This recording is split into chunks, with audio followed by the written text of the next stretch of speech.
Hey friends, and welcome back to the channel. So I spent 4 months on an exchange in Tokyo and it was one of the best things that I've ever done.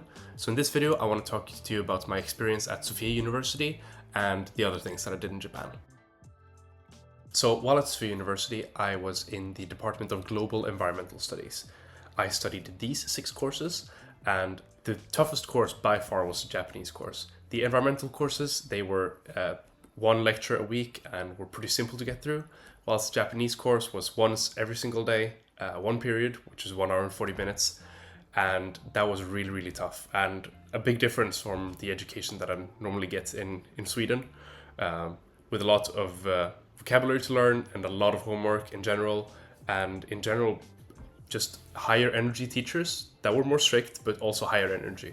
I know that Sophia University is known for its language courses, and I definitely understand why.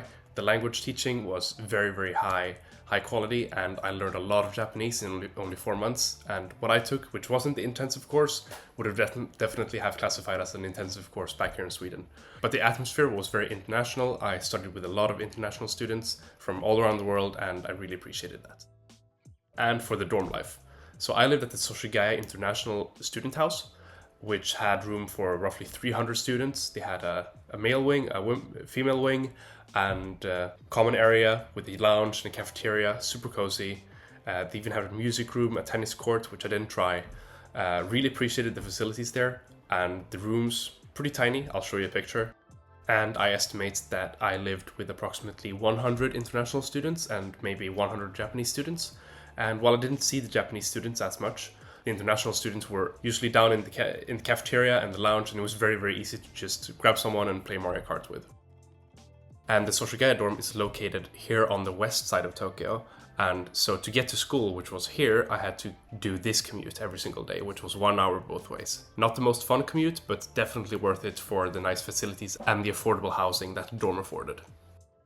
And lastly, to activities and student life. So I met people primarily through 3 ways. First was through the dormitory, where I met people that were in the lounge and cafeteria, and second in my classes, and third in the different student organizations that I got engaged with.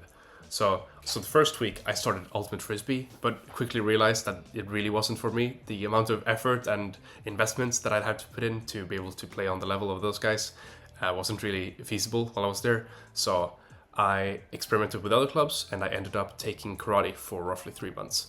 And that was a very relaxed club. I got to see both international students and Japanese students to practice my Japanese, and really enjoyed the welcoming atmosphere at the karate club. And if I compare this to Gothenburg's university, it seems to be kind of similar, except for that Sophia University has a lot more breadth to their clubs and activities. The list of available activities at the Sophia homepage was like just never ending, and I discovered activities and clubs that I didn't even know existed.